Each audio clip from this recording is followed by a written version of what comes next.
다 같이 성경을 들고 일어서시기 바랍니다.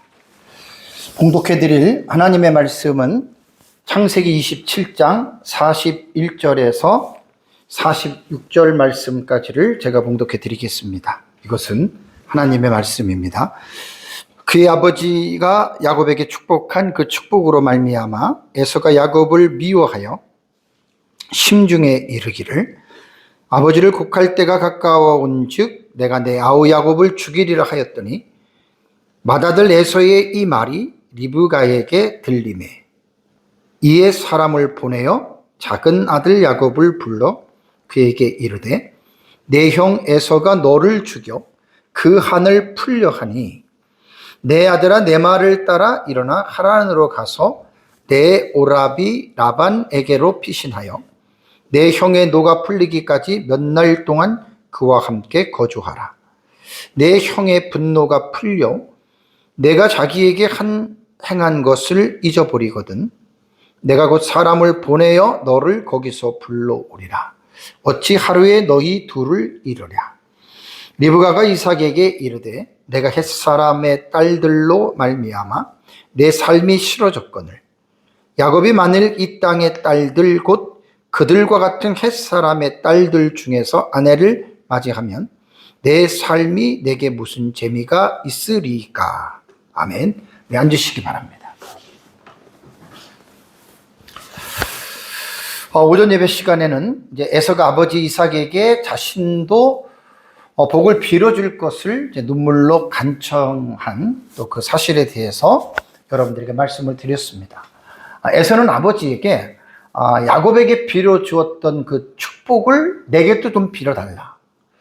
어떻게 보면은 잘못된 것이라고 볼 수는 없죠. 근데 우리가 이제 성경적인 내용을 쭉 볼 때는 에서는 그 당시에 특히 이제 믿음의 가정이잖아요. 이삭의 믿음의 가정에서 태어난 아들로서 장자에게 주어지는 아브라함의 언약이 계승된다라고 하는 이 영적인 중요성을 에서는 사실 몰랐어요. 그러니까 영적인 가치를 우선으로 두지 않고 그냥 육신적인 그러한 삶을 따라가는 사람이었다는 말입니다. 그러니까 결국 장자로서의 그 복을 자신이 받아서 누려야 되는데 영적인 가치를 소홀히 하고 그것을 무시한 결과 결국은 자신이 그 복을 받지 못했잖아요. 그러고 나서 지난주도 말씀을 봤지만 야곱이 자기의 장자권을 뺏어간 게 아니에요. 자기가 줬잖아요. 음식 한 그릇에.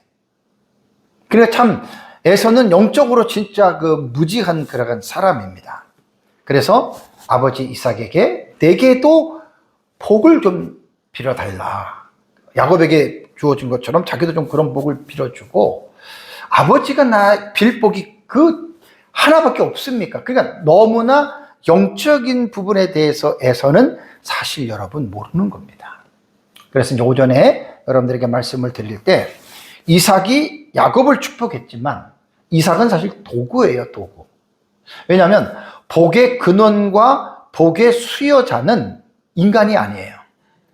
교회에서들 성도들이 어떤 목사님이 기도해서 병도 고치고 어떤 목사님이 기도해 주니까 우리가 잘 됐다. 그래서 그 목사님한테 감사한다. 그러면 목사가 복의 근원이에요?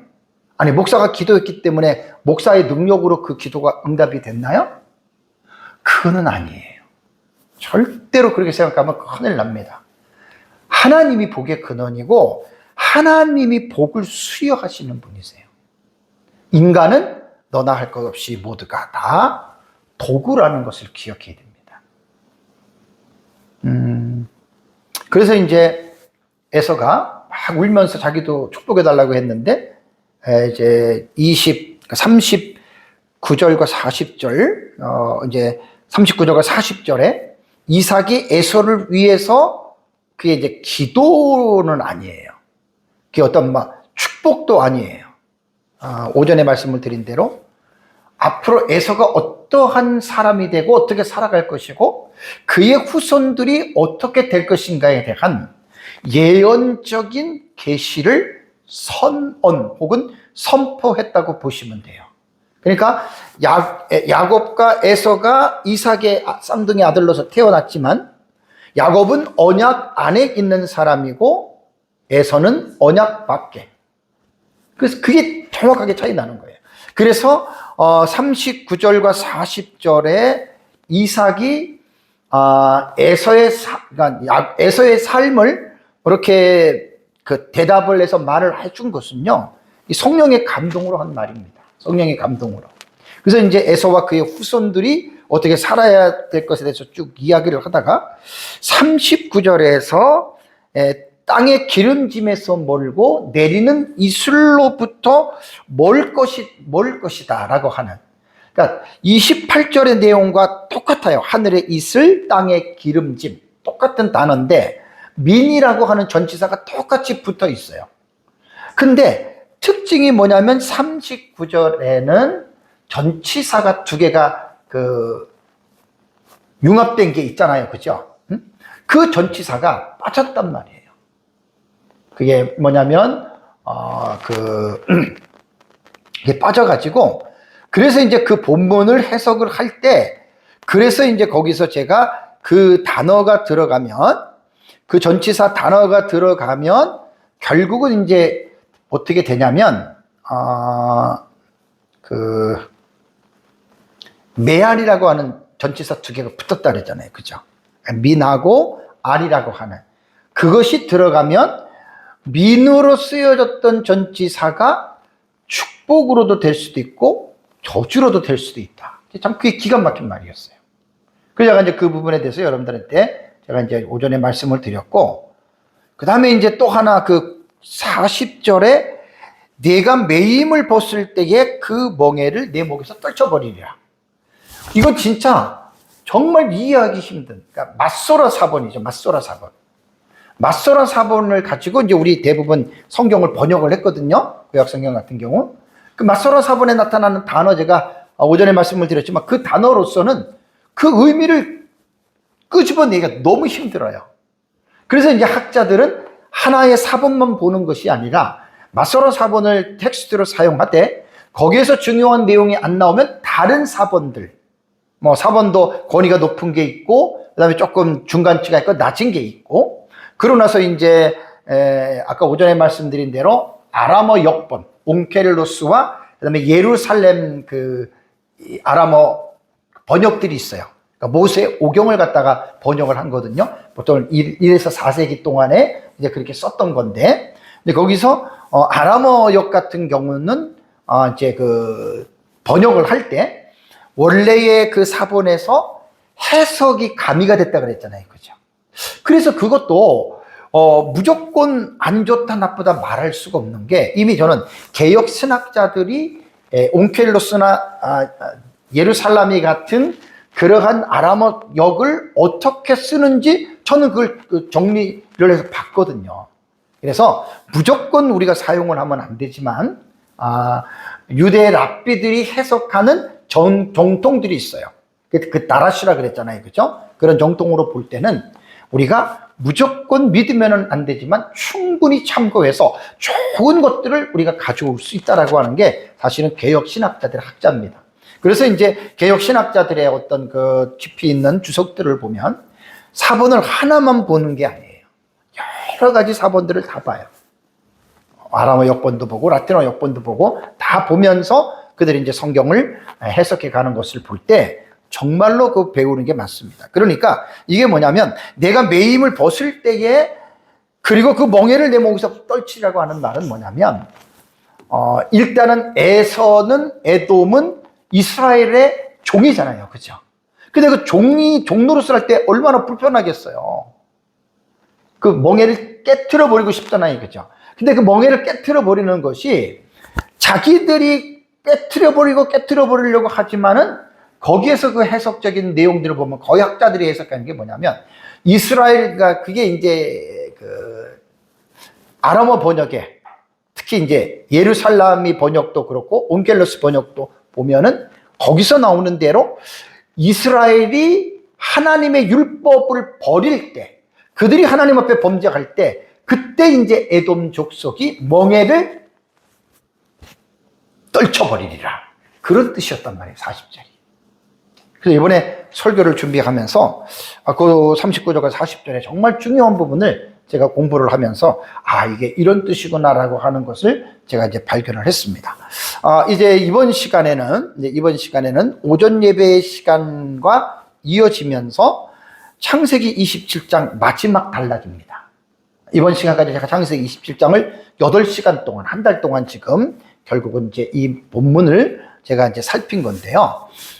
이제 본문에서는 이제 뭐냐면 이제 에서가 결국은 이제 아버지의 기도를 딱 들어보니까 막 복을 줄 줄 알았는데 진짜로 안 좋은 거잖아요. 진짜 안 좋은 얘기를 듣고 엄청나게 사실은 이제 화가 났습니다. 화가 났고, 그러면서 이제 에서가 이제 본문을 보면, 아까 봉독해 드린데 보면은 야곱을 죽이려고 하죠. 근데 리브가가 또 그 말을 들어요. 그래서 리브가가 이제 야곱을 불러서 야곱을 피신시키는 계획을 가지고 있다는 것이 오늘 27장의 마지막 부분입니다. 그래서 오늘 제 설교 제목은 하나님의 섭리가 리브가를 통하여 야곱을 보호하게 하심이라고 하는 제목을 제가 잡아봤습니다. 왜냐하면 리브가가 야곱을 보호하는 것 같아도 우리는 이미 야곱은 이제 차후리 다른 사람이 됐어요.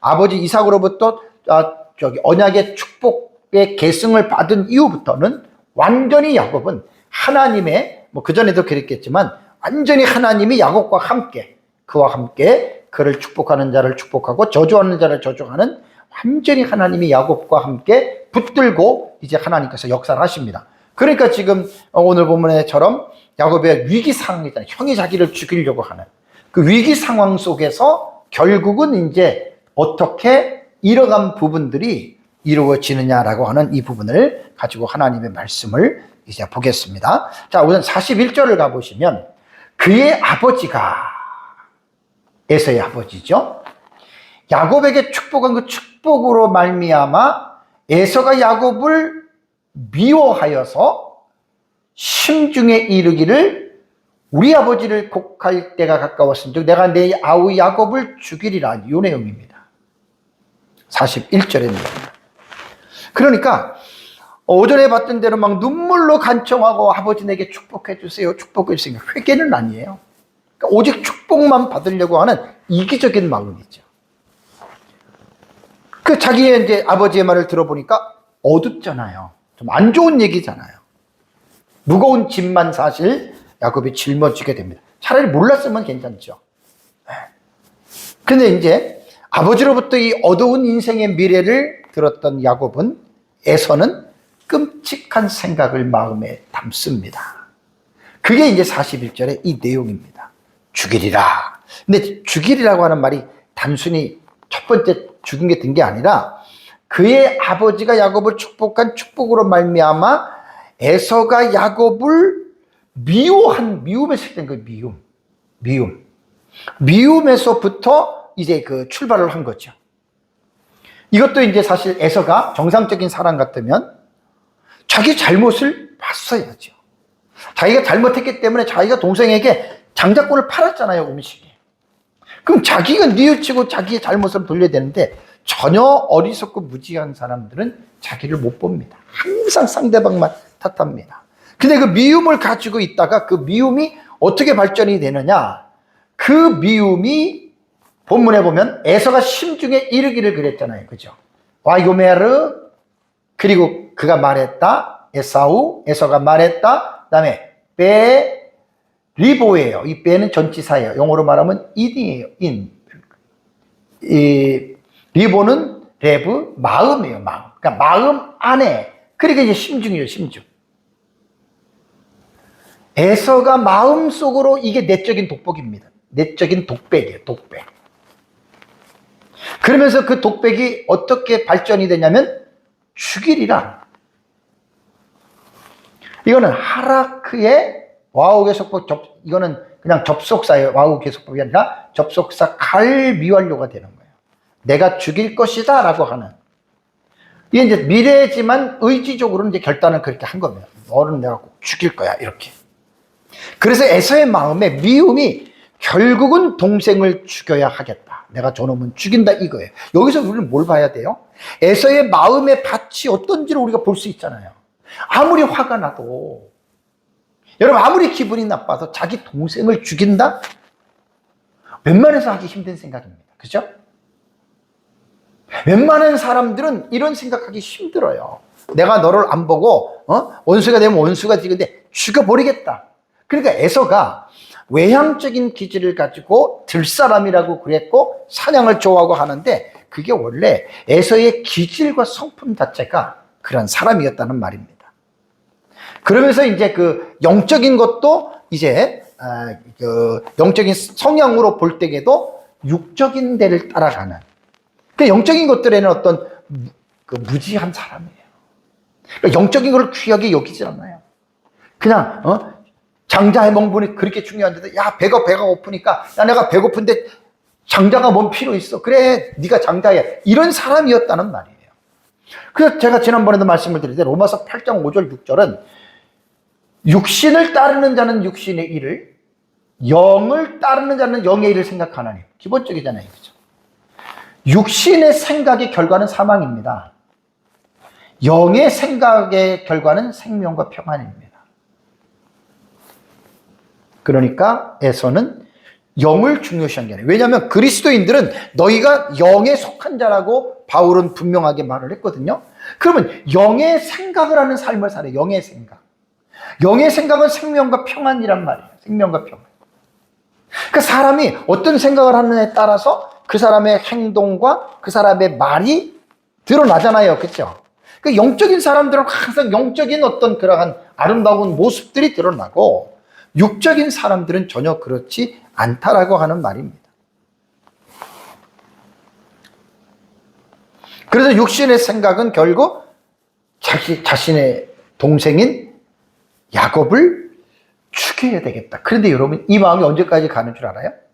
야곱이 이제 외삼촌의 집에 가서 이제 다음 주에부터는 또 28장에 들어가면 이제 들어가는 과정이 나오거든요. 거기 가서 20년을 견딥니다. 20년. 그러니까 20년이 끝나고 이제 하나님의 섭리 가운데 돌아오는데, 에서가 자기 동생 야곱이 오는 거를 듣고 사람을 이끌고 가죠. 왜 그런 줄 아세요? 죽이려고. 그러니까 20년이 지나도록 에서의 마음속에 동생 야곱에 대한 그 원한을, 미움을 풀지 못하고 계속 가지고 있었다. 그러니까 에서는 영의 사람이 아니란 말이에요. 육의 사람이라는 말이에요.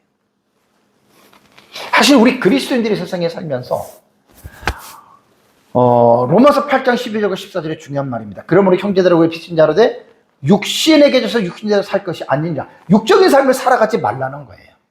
근데 사실 오늘 우리 그리스도인들의 삶을 볼까요? 육신적인 게 뭐예요? 먹고 마시고 즐기고 나태하고 게으르고, 그게 육신의 삶이에요. 영적인 삶은 기도하고 성경 보고 선을 행하고 하나님 찬양하고, 이게 영적인 삶이에요. 간단하게 말씀을 드리면. 근데 교회를 다닌다고 다들 영적인 삶을 우선시하고 영적인 삶을 추구하느냐? 그렇지 않습니다.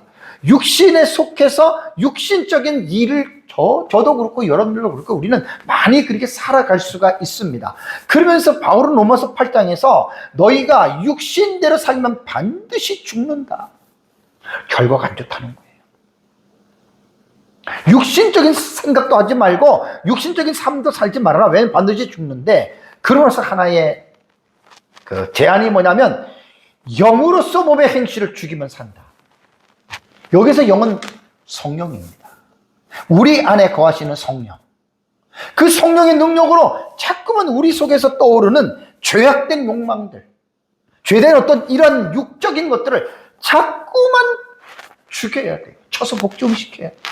자꾸만 쳐서 복종시키고 우리가 영적인 길, 영적인 삶을 우선시하고, 우리는 영의 삶을 살아가는 대로 여러분, 우리가 육을 쳐서 복종을 시켜야지 우리가 살지.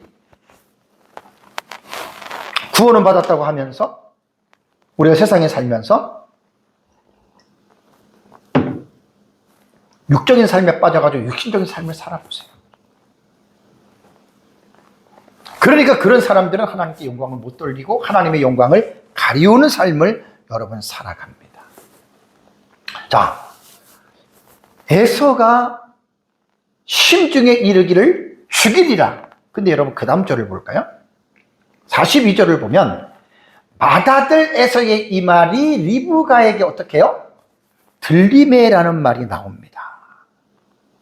들리매라고 하는 이 말은 나가디에 이거는 호팔 미알르테예요. 호팔은 사역형이에요. 그리고 호팔은 수동태예요. 다 의미가 있어요.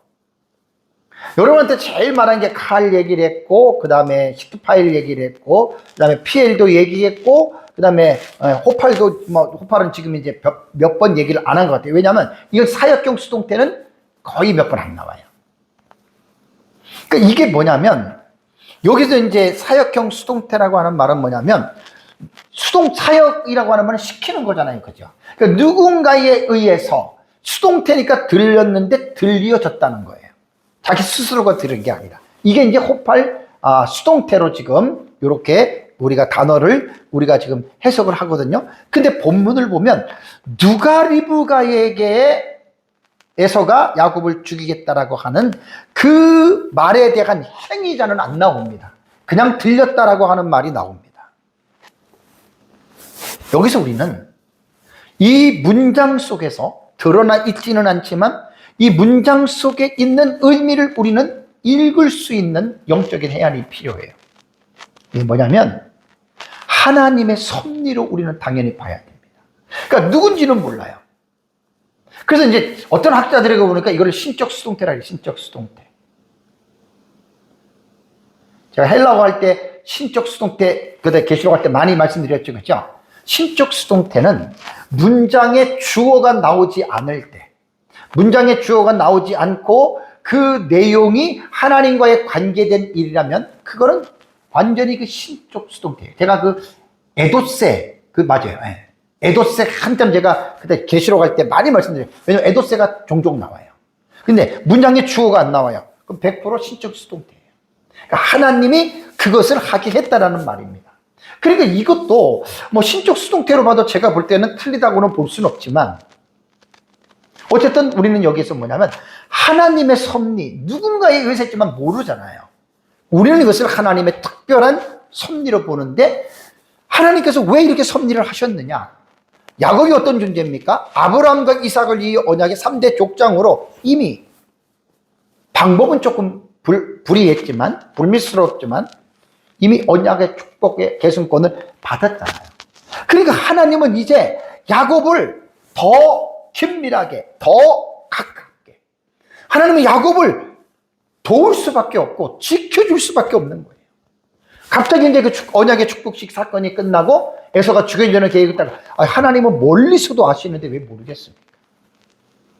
그래서 아마 여기에서 성경에는 나오지 않지만 맏아들 에서의 이 말이 리브가에게 들렸다. 누군지는 행위자는 나오지 않지만 하나님의 역사로 우리는 이 본문을 보게 되면 성경을 올바르게 우리가 이제 볼 수 있다라고 생각하시면 됩니다. 자, 그러고 나서 이제 이어지는 말씀이 뭐냐면 42절의 B 구절입니다. 이에 사람을 보내요. 작은 아들 야곱을 불러. 이건 이제 리브가가 하는 거예요. 사람을 불렀어요. 그에게 이르되, 이제 야곱에게 말을 합니다. 너의 형 에서가 너를 죽여서 그 한을 너에게 풀려고 한다. 근데 여러분 이게 본문을 보잖아요. 여기 보면은 지금 히브리서 원어에 보면은 동사 두 개가 연속으로 나와요. 연속으로. 그녀가 보냈다, 그녀가 불렀다. 우리말에는 보내요, 야곱을 불러, 이렇게 단어가 갭이 있잖아요. 히브리어 보면 딱 붙었어요. 이건 칼 부정사 연계형입니다. 여기서 지금 이제 이게 뭐냐면 이 죽였다라고 하는 말은 이게 칼 미완료예요. 동사는 요건 내가 여기다가 안 올려놨네요. 그래서 내가 요거는 이제 그 죽여라고 하는 말을 제가 다시 하고, 원래 이제 히브리어에 보면은 리브가가 보냈다, 그리고 그녀가 불렀다, 요건 모두가 다 와우개석법의 칼미완료, 그러니까 이미 결정된 거, 그 일이 이루어진 겁니다. 그래서 본문을 보면 우리가 리브가는 창세기 27장에 우리가 어떻게 읽혀져요? 창세기 27장에 나오는 서사를 보면 가족의, 어떻게 보면 27장은 이삭의 가족의 드라마예요. 한 드라마, 그죠? 드라마 한 편을 보는 거예요. 근데 그 드라마 한 편 속에서 그 서사의 실질적인 조종자가 누구예요? 리브가 엄마예요. 엄마가 조종을 하는 거예요. 남편과 에서가 하는 말을 듣고, 그러고 나서 이제 일을 작당을 하잖아요. 그러고 나서 이제 야곱을 불러가지고 그렇게 하고, 지금도 마찬가지잖아요. 에서의 그 말을 듣고 야곱을 또 부릅니다. 우리는 이제 궁금해요. 야, 뒤에 거를 모른다면 리브가가 야곱을 불러서 무슨 공모를 할까? 에? 무슨 말을 할까? 여러분 궁금하지 않아요? 도대체 리브가의 머릿속에서는 어떤 아이디어가 나올까? 왜냐하면 죽인다고 했으니까. 궁금증을 자아내게 하는 거예요. 그러면서 이제 한 말이, 내 영 에서가 너를 죽여 그 한을 풀려고 한다. 여기 이제 우리말은 풀려 한다라고 하는 말은 뭐 그냥 달래려고 하는 거예요. 그러니까 이제 원래 좀 원문의 그 단어를 보면은 이게 위로한다 그런 말입니다. 위로. 자기 스스로 위로해요. 엄청 화가 나고 엄청 그렇잖아요. 자기 마음을 좀 위로하려고, 그래 너를 죽이면 자기 마음이 풀린다. 이제 에서는 그렇게 생각을 한다라고 하는 말이에요. 그래서 이제 먼저 중요한 건 뭐냐면 죽인다라는 말이에요. 죽여라고 하는 말은요, 이게 원형이 하라크예요. 칼 부정사 연계형이에요. 부정사 연계형은 뭐 문법적으로 저도 이제 공부를 하니까 시작이나 끝을 명시하기보다는 이게 동작 자체의 본질에, 칼 부정사는 본질에 어떤 집중하는 해석을 한다 그래요. 이게. 그러니까 에서는 동생 야곱을 죽이는 그것이 본질이에요. 본질. 죽여야 돼요. 그 본질에 집중하는 거예요. 그래야지만이 자기의 마음속에 있는 그 답답함이, 분이, 그래서 이제 우리말은 한이라 그랬죠. 그게 이제 풀려고 그렇게 지금 생각을 지금 하고 있습니다. 그래서 이제 여기에 분노를 이제 위로하려고, 한을 풀려고 하는 말이 뭐냐면, 여기에 보면 한을 풀려 한다라는 단어가, 동사가 나오잖아요. 이거는 이제 원래 원형은 나함이에요. 이거는 히트 파일 분사입니다. 분사. 히트 파일 분사예요. 여기에 보면은 이제 요거 이제 단어가 분사도 봐야 되고, 히트 파일은 이 중간태예요. 제가 동사가 나오면 항상 관심을 갖잖아요. 그죠? 원래 나함이라고 하는 단어는 후회하다라고 하는 뜻도 있고 위로하다라고 하는 뜻이 있어요. 그러니까 지금 이 본문에서는 우리가 어떻게 읽어야 되냐면, 동생을 죽이면서 후회한다는 게 아니라 동생을 죽이고 자기 마음을 위로하는 거예요. 그 불이 났던 그 마음을 자기가 위로를 하는데, 자신의 분노를 풀기 위해서 동생을 죽이겠다, 이 말 아닙니까? 참 어리석은 사람이죠. 그래서 이 본문은 히트 파일형 분사잖아요. 그죠? 그래서 제가 이것을 여러분한테 좀 자세하게 좀 말씀을 드리겠습니다. 우선 분사라고 하는 말은 뭐죠? 보통 분사는 완료도 아니고 미완료도 아니잖아요. 그죠? 진행하는 거예요. 그러니까 야곱을 죽이고서 내가 이 화가 난 이 마음을 풀겠다, 계속 진행하고 있는 거예요. 그 사건을 알고부터 20년 동안 진행됩니다, 여러분. 이게. 그러니까 야곱 때문에 자기가 장자의 축복을 못 받았다. 그러니까 생각만 하면 화가 치밀어 오르고, 그러고 나서 이제 이 히트 파일은 뭐냐면요, 이게 강조용 중간태예요. 그러니까 강조용 중간태라고 하면 말 그대로 강조는 뭐냐면 동생을 죽이고서 자기의 마음을 위로하겠다, 이걸 강조하는 거예요. 그러니까 완전히 방향이 다르잖아요. 그렇죠?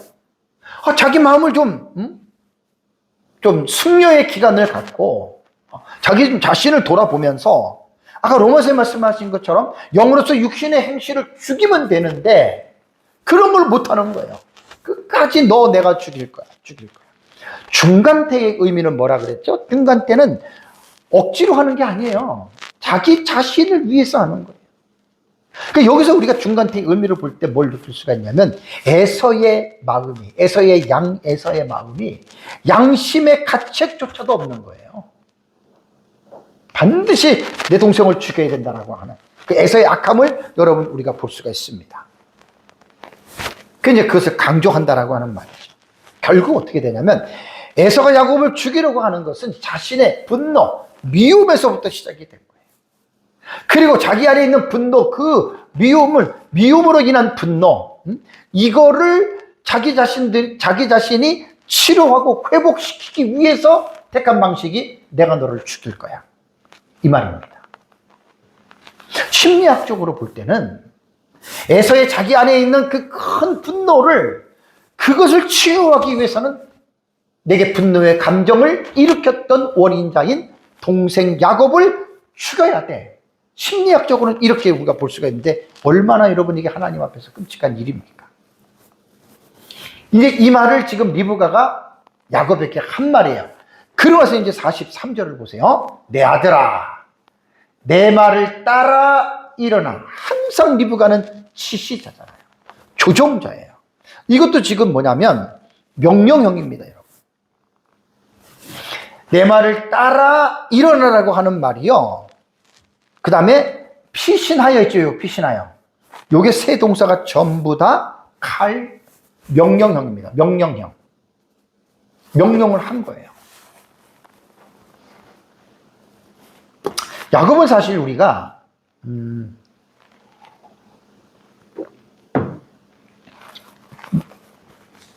성경 속에서 나타난 야곱의 이미지는 엄마와의 관계 속에서는 엄마의 말을 절대적으로 추종하는, 어떻게 보면 마마보이 같은 그런 스타일이에요. 에서는 그냥 밥만 먹으면 나가서 사냥하고 고기 잡고 그냥 털사람 들사람 막 이렇게 외향적으로 사는데, 야곱은 그냥 조용하게 집에서 그냥 집에서 엄마랑 머물고 음식이나 만들고 그런 거예요. 그걸 계속 아마 리브가가 야곱을 대하는 태도를 보면 주도적입니다. 그래서 우리가 저기 25장부터 봤잖아요. 그죠? 명령형을 거의 다 명령형을 썼어요. 칼 명령형. 일어나서 가져오고 뭐하고 나가고 이렇게. 여기도 지금 세 개가 다 이게 뭐냐 칼 명령형이거든요. 그러니까 어떻게 보면 조금 리브가가 야곱에게는 강한 어떤 이미지의 엄마. 그리고 야곱을 좌지우지하면서 그냥 이렇게 엄마의 의지대로 이렇게 하는 아마 그러게. 그러면서도 야곱은 엄마의 명령에 절대적으로 순종하잖아요. 지금까지 뭐 불순종한 거 하나도 없잖아요. 그렇죠? 순종해서 그 모든 일들이 지금 이렇게 이루어집니다. 그러고 나서 이제 리브가가 지금 하는 말의 의미는요. 이제 여기 보면은 이제 내 형의 노가 풀리기까지 몇 날 동안 그와 함께 거주하라. 내 오라비 라반. 이제 바다는 아람이에요. 이게 아람이죠. 그쪽으로 지금 이게 가는 건데, 여기에 보면 지금 자신의 오라버니 라반에게 가라고 지금 명령하고 있죠. 그죠? 그럼 여러분, 라반이라고 하는 이 인물이 어디에 처음에 나와요? 창세기 22장 20절에 나옵니다. 그때 제가 그 본문을 연구할 때 상당히 많이 은혜를 받았는데요. 라반은 누구냐면은 아브라함의 형제 나홀의 아들인 부두엘의 아들이고, 그 다음에 여동생이 바로 리브가입니다. 리브가와 이 라반은 온누이 관계고, 아버지가 부두엘이 되고, 부두엘의 아버지가 아브라함의 형제 나홀입니다. 다 그때 가게도 전부 다 여러분들에게 말씀을 제가 드린 거거든요. 그러니까 지금 리브가의 마음속에는 앞으로의 계획을 어떻게 잡았느냐. 너가 죽게 생겼으니까 너는 이제 엄마가 말하는 대로 외삼촌 라반의 집으로 가. 이 말입니다. 그거를 지금 하고 있는 겁니다. 리브가의 주도적인 계획 속에서 지금 이루어지는 일이지만, 우리가 뒤에 나타나는 28장, 29장부터 33장까지 쭉 보면은요, 야곱이 하란에서 약 20년이라고 하는 긴 세월을 거기서 살아갔죠. 그리고 라반에게는 두 딸이 있었잖아요. 레아와 라헬. 그 두 여자랑 결혼을 해요.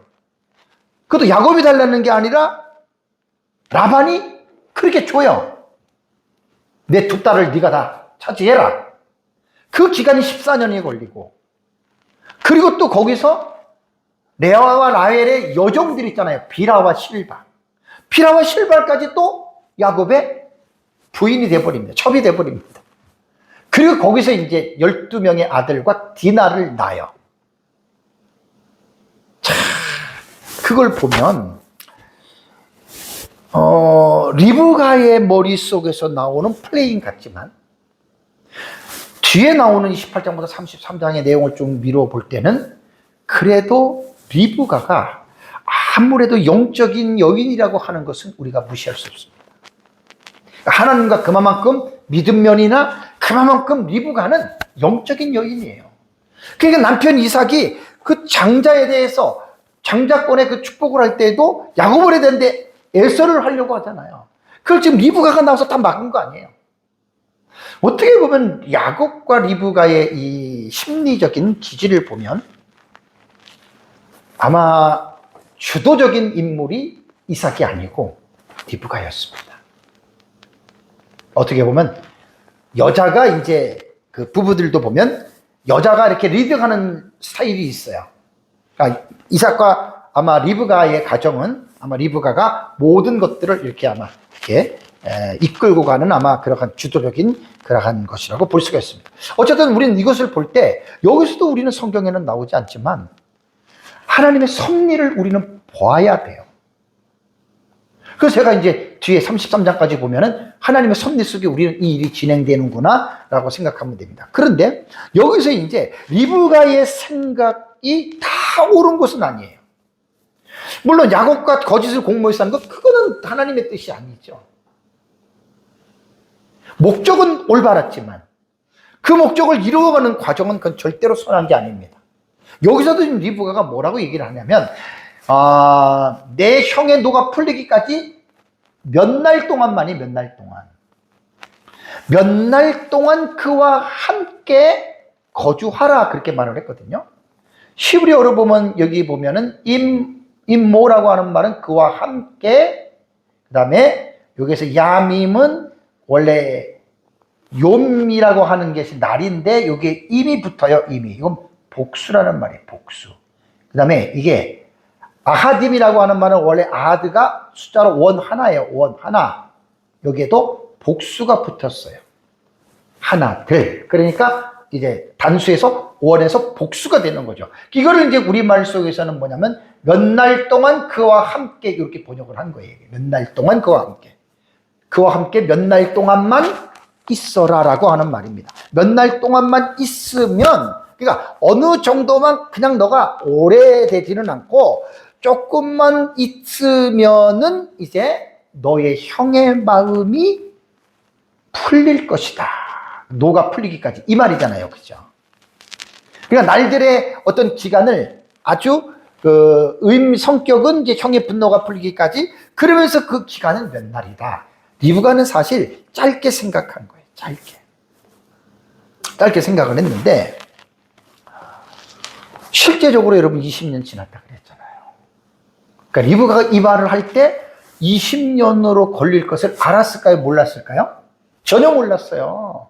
그냥 자기 생각대로 형의 애서가 좀 있으면 풀릴 거야.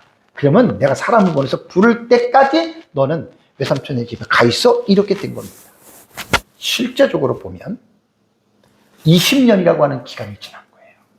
여기서 제가 설교를 준비하면서 이사야 말씀이 떠올랐습니다. 이사야 선지자 이런 말이 있습니다. 이는 내 생각이 너희의 생각과 다르며 여기에 내는 하나님이고 너희는 이스라엘 백성들이에요. 그 다음에 내 길, 하나님의 길과 너희의 길이 다르다는 거예요. 다르다.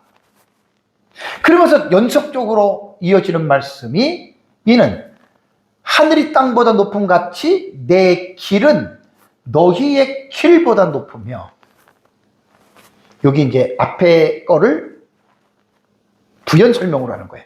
내 생각은 너희 생각보다 높음이라고 하는 말을 합니다. 하나님 말씀이 맞아요. 우리가 때로는 어떤 일을 할 때 하나님을 의지하지 않고 우리 생각으로 모든 계획을 짜고 내 생각으로 모든 것을 하려는 일들이 얼마나 많은지 몰라요. 그게 잘못된 거 아니에요. 그냥 하세요, 그렇게. 근데 중요한 거는 뭐냐면 우리가 항상 어떤 계획을 짤 때에도 내 생각, 내 주도적으로 하지 말고 하나님께 맡기고 하나님을 의지하고 기도하면서 말씀을 읽으면서 항상 모든 일들을 하시라는 말이에요. 그러니까 하나님을 의지하지 않고 내 머리에서 나오는 생각대로 바닥바닥 생각대로 하면 반드시 리브가처럼 우리도 그 전철을 밟게 됩니다. 아주 금방 될 거야 했는데 사실 살아보니까 저도 이런 것도 되게 많죠. 이거 이렇게 될 것 같다고 그랬는데 안 되는 게 훨씬 많았어요. 이거는 오래 갈 것 같은데 되게 빨리 또 되는 게 있고. 그래서 저는 이사야서 58장 8절 9절 말씀이 하나님 말씀은 다 진리죠. 너무나 저는 이 말씀에 대한 그 부분을 실감나게 저도 신앙생활하면서 많이 경험을 했고 또 그런 것들을 많이 제가 주변에서 봤습니다. 그러고 나서 이제 다음 주부터 창세기 이제 28장을 들어가면 28장은 이제 야곱이 외삼촌 라반의 집을 가는 과정이 쭉 서사가 진행이 돼요. 그리고 이제 30장에 들어가면 야곱이 하란에서의 20년의 생활이 시작이 됩니다. 그 앞으로 쭉 우리가 성경을 공부하면서 또 거기서 하나님의 뜻을 우리가 발견하는 걸로 하고요. 그리고 리브가의 말 속에는 내 형의 분노가 풀려 내가 자기에게 행한 것을 잊어버리거든. 요게 이제 단서를 다룬 거예요. 그러면서 내가 사람을 보내어 너를 거기서 불러오리라. 어찌하리에 너희 둘을 이루랴. 이건 뭐 죽이겠다고 했으니까 살인이 날 것을 예측했기 때문에 리브가가 지금 이런 것들을 지금 말을 한 거거든요.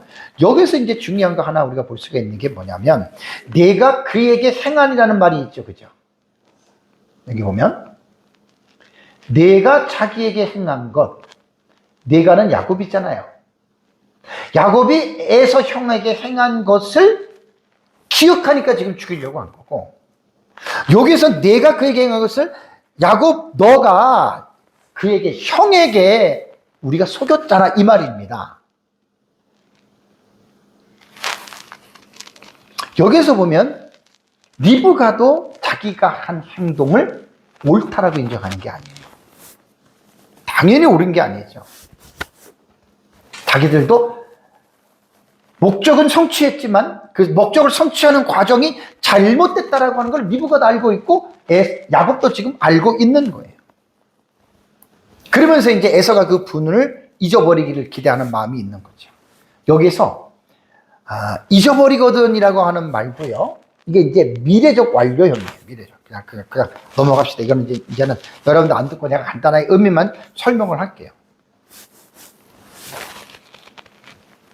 그러니까 이제 리브가는 완전히 이제 잊어버리고, 그러고 나서 이제 완전히 그 모든 것들이 감정이 이제 사라지게 되면 그때 이제 너를 부르는데 짧은 시간이 될 것이다라고 하는 이제 그러한 말입니다. 결코 리브가의 맘대로 안 됐잖아요. 20년이 지났습니다. 여기서 이제 우리가 좀 생각해 볼 수 있는 건 뭐냐면 가장 우리가 마음이 아픈 게 뭔 줄 아세요? 왜 한 가정에서 가족들이 행복하게 살아야죠? 왜 이러한 일이 일어나야 됩니까? 사실 창세기 27장에서 내가 이제 마지막에도 여러분들에게 정리해서 말씀을 드리겠지만 언약의 가정이잖아요. 왜 하나님의 언약의 가정 안에서 그 이삭의 내러티브로 들어오면서 정말 이삭의 가정이요. 너무너무 문제가 많아요. 너무너무 문제가 많아요. 자, 야곱은 이제 피신합니다. 그럼 야곱하고 에서랑 살아야 되잖아요. 물론 결혼했으니까 이제 같은 공간 안에 떨어져 있겠죠. 그렇지만 생각해 보세요. 내가 에서라면 엄마 좋게 생각하겠어요? 당연히 안 좋게 생각하죠. 엄마가 동생이랑 짜고 자기를 보이콧 시켰잖아요. 정말 안타까운 거예요. 가정이라고 하는 것은 정말로 이 세상에서 가장 귀한 공동체가 가정입니다. 가정이 제일 소중한 공동체예요. 가정이.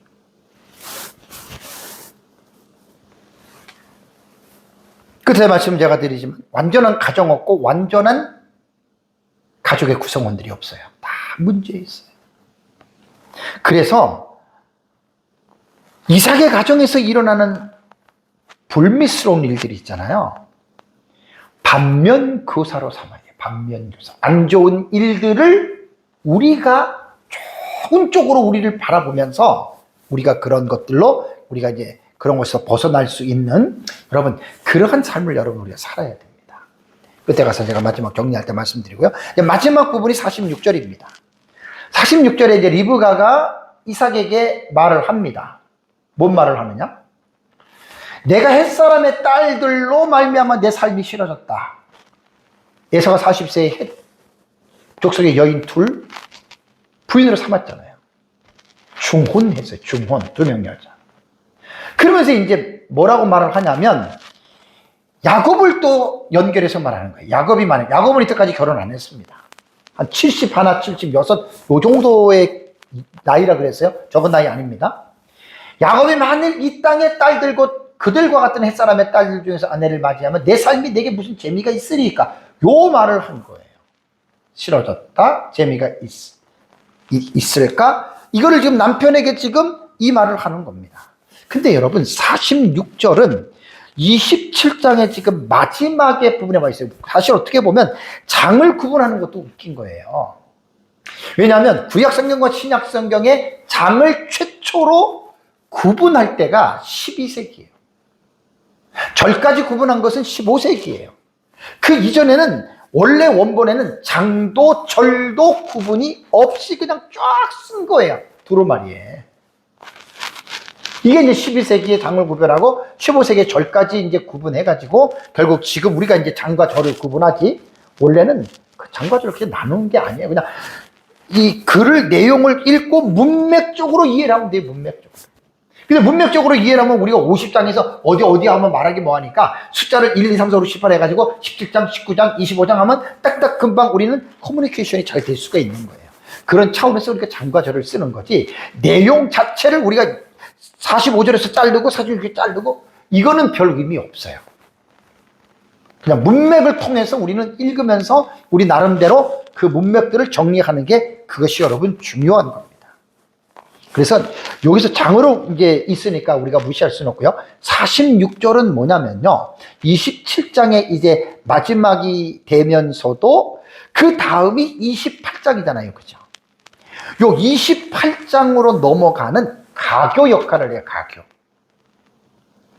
요 46절 다음에 이제 28장으로 쭉 넘어가면서 이제 내용이 조금 자연스럽게 이제 야곱이 하란을 향해서 가는 이렇게 지금 이제 이런 가교 역할을 한다라고 하는 것 여러분 우리가 이렇게 생각하시면 됩니다. 여기서 어떻게 보면요. 리브가가 이삭에게 나는 정말 삶이 싫어졌고 뭐 어쩌고저쩌고 뭐 이런 얘기는 사실 따지고 보면 27장의 내용과는 직접적인 연관은 없잖아요. 왜냐하면 27장은 그냥 축복에 대한 부분이잖아요. 그렇지만 이것은 전장인 26장의 34절과 35절에 에서가 40세에 헷족속 두 여인과 결혼하죠. 그죠? 그것과 지금 이 46절은 의미상 연결이 되는 거예요. 27장의 축복 사건 빼놓고. 이것이 이제 시간이 지나면서 연결이 되면서 그 다음에 이제 28장의 내용으로 자연스럽게 이것이 이제 연결이 되는데 야곱은 삼촌의 집에 결혼하러 가는 건 아니에요. 잠깐 형의 노가 풀리면 올라오고 했는데 결국 거기서 결혼하죠. 자식을 낳죠. 여기서 이제 하나 단어 동사를 하나 봅시다. 싫어졌다 그랬잖아요. 싫어졌건을. 싫어졌다라고 하는 이 말은요. 갈 완료형이에요. 싫어진 거예요. 그러니까 에서가 결혼하고 한 30년, 최소한 30년 지났습니다.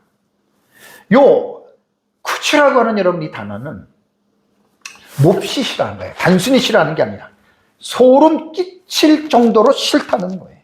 소름 끼칠 정도로. 여기서 이제 우리가 생각할 수 있는 게 뭐냐면 헷족속의 두 며느리 때문이죠. 26장 34절과 35절을 보면 에서가 40세 아까 말씀드렸어요. 헷족속의 부엘리의 딸 유딕과 헷족속 엘렌의 딸 바스맛을 아내로 맞이했잖아요. 이 두 절 1시간 설교를 했어요. 그때. 그들이 이삭과 리브가의 마음에 근심이 됐어요. 요것과 지금 의미상으로는 46절이 연결이 되는 거라는 거예요. 그러면서 이제 이것과 이어서 야곱이 만일 이 땅에 딸들곧 햇사람과 아내를 맞이하면 내 삶이 무슨 재미가 있으리까라고 하는 이 말을 합니다. 그러니까 여기서 뭐냐면 리브가는 사실 가나안에서 살지 않았어요. 아람 쪽에 살았어요. 그 거기서는 이제 나홀의 자녀들이 공동체를 이루어서 여호와 하나님을 믿었던 곳이었거든요. 그 자기네끼리 촌락에 모여가지고 정말 믿음 생활하면서 잘 살았다는 말이에요. 근데 가나안에 와 보니까 헷족 속에 그 두 며느리를 보니까 차원이 다르잖아요. 그러면 여러분 아브라함을 생각해 봅시다. 아브라함의 조카 롯의 상황을 기억하시죠? 왜 소돔과 고모라를 하나님이 불로 심판했습니까? 영적으로나 도덕적으로나 말할 수 없이 타락한 것이 가나안의 문화였어요, 그 당시에. 그러니까 아브라함은 자기의 며느리를 구하는데 가나안의 딸들은 안 본다고 얘기를 했던 거예요. 그래서 자기의 사촌들이 살고 있는 아람 지역에 거기 여호와 하나님을 믿는 그들을 생각하고 종을 통해서 창세기 24장에 이삭의 아내감인 리브가를 데려오잖아요. 리브가도 자기가 시집 와가지고 가나안에 살아보니까 말도 못하게 타락하고 실질적으로 두 며느리와 살아보니까 정말로 소름이 끼칠 정도로 싫은 거예요. 가장 참기 힘든 게 성경에는 안 나오지만 영적인 문제입니다. 인간은 종교적인 존재이기 때문에 반드시 자기가 만든 신을 믿게 돼 있어요.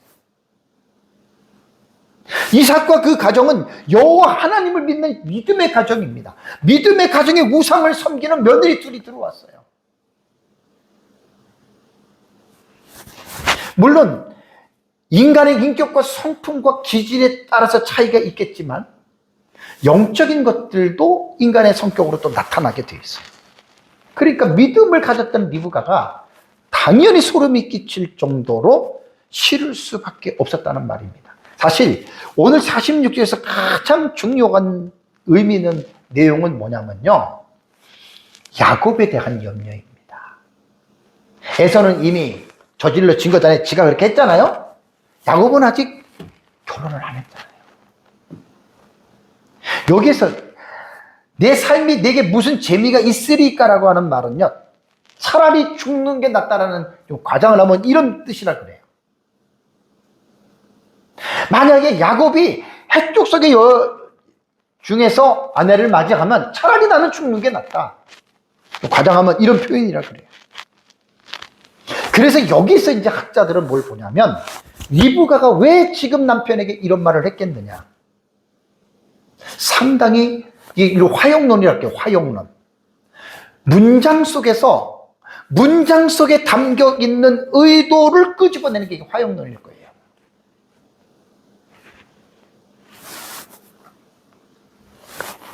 여기서 사실 리브가의 마음은 이 아들 야곱을 어차피 가나안에 있어봤자 가나안 여자들을 얻을 수밖에 없잖아요. 그래서 자기 고향 가면 그래도 여호와 하나님을 믿는 그런 가족들이 있으니까 혹시라도 거기서 믿음 좋은 아내를 만나서 정말 야곱만큼은 이젠 언약의 가정의 가장이 됐잖아요. 그래서 학자들은 화용론적인 의미로 이것을 딱 끄집어내는데 나는 맞다고 봐요.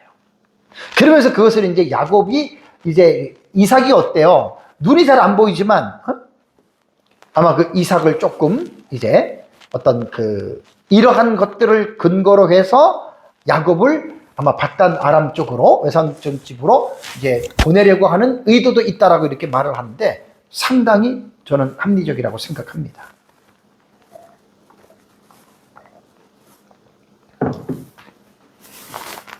근데 이제 결론적으로 하나를 제가 말씀을 드리면, 자, 어쨌든 좋아요. 속여가지고 불화가 일어났고, 그러고 나서 이제 야곱이 집을 떠납니다. 여러분, 이게 불화예요. 왜 언약의 가정에서 이런 일이 있어야 되죠? 사실 성경을 보면 리브가가 이후에 야곱을 만났다라는 말이 없어요. 그래서 20년이 지난 다음에 야곱이 집으로 왔을 때 리브가는 그 전에 죽은 것으로 봅니다. 얼마나 마음이 아픕니까? 리브가로 볼 때는 얼마나 사랑했던 아들입니까? 이게 이제 편애란 말이에요, 편애. 우리는 이런 거를 볼 때 하나님은 공의의 하나님이잖아요. 그리고 우리들의 삶 속에서 심은 대로 거두는 거예요. 하나님을 뭐라 할 게 하나도 없어요. 이거는 하나님이 그렇게 거짓말을 하라고 한 것도 아니고, 하나님이 에서에게 네가 화가 나니까 동생을 죽이라고 말한 게 아니에요. 그들의 타락한 성품들이 그렇게 한 거예요. 인간은 어떤 일을 할 때 자기가 자유의지를 가지고 자기가 그런 모든 일들을 결정하지만 하나님은 책임을 반드시 묻고요. 언약의 가정 안에서 결국 이러한 쓴 열매를 맺는 이유는 하나님이 쓴 열매를 준 게 아니에요. 그들이 심은 대로 거둔 거예요. 사랑하는 성도 여러분, 본문은 에서가 자신의 분노를 이기지 못하고 동생 야곱을 살해야 할 뜻을 가지고 있었고요. 이 말이 리브가에게 들리게 됩니다. 이건 하나님의 섭리 속에서 봐야 돼요. 그래서 리브가가 야곱을 불러서 네 형이 너를 죽이려고 하니까 외삼촌 라반의 집에 네가 잠깐 피해 있어라. 내 형이 그 감정을 잊어버릴 때 아마 몇 날 지나면 되겠다. 이렇게 리브가는 이야기를 하고 앞으로의 계획을 이제 세웠던 것입니다. 어쨌든 지금 창세기 27장을 이번 시간까지 8시간에 걸쳐서 제가 창세기 27장에 대한 말씀을 여러분들과 함께 은혜를 나눴습니다. 창세기 27장은 언약 신학의 관점으로 볼 때 매우 중요한 내용입니다. 여기서 이제 우리가 창세기 27장을 생각할 때는 하나님의 작정, 예정을 먼저 생각해야 돼요. 그 하나님의 작정이 언약의 가정 내에서 어떻게 이루어지는지에 대한 그 과정을 모든 것을 말하진 않지만 그대로 지금 드러나잖아요. 그렇죠? 그러면서도 언약의 가정이라 하더라도 그 불우한 일들, 불미스러운 일들이 있지만 그것을 숨기거나 미워하지 않잖아요. 그대로 솔직하게 다 드러내는 거예요. 제가 이 20장 설교하면서 한 3번 말한 것 같아요. 그게 말이 뭐냐면 우리는 성경의 이러한 진솔한 표현에 우리는 위로를 얻어요. 도움을 얻는 거예요. 힘이 된다니까요. 왜 그런 줄 아세요? 만일 성경에 언약의 가정에 대한 모습이 아주 퍼펙트하고 완전한 사실만 기록이 되었다. 그럼 여러분, 우리는요, 되게 실망할 겁니다. 되게 좌절에 빠질 겁니다. 왜? 이렇게 훌륭하고 아무런 문제 없이 정말 깨끗하게 산 사람인데 우리 내면을 보면 어때요? 정말 전적 타락한 존재들이잖아요, 우리가. 우리가 뭐 잘난 게 또 뭐가 있겠어요? 정말 완전히 완벽한 사람이다. 완벽한 가정이다.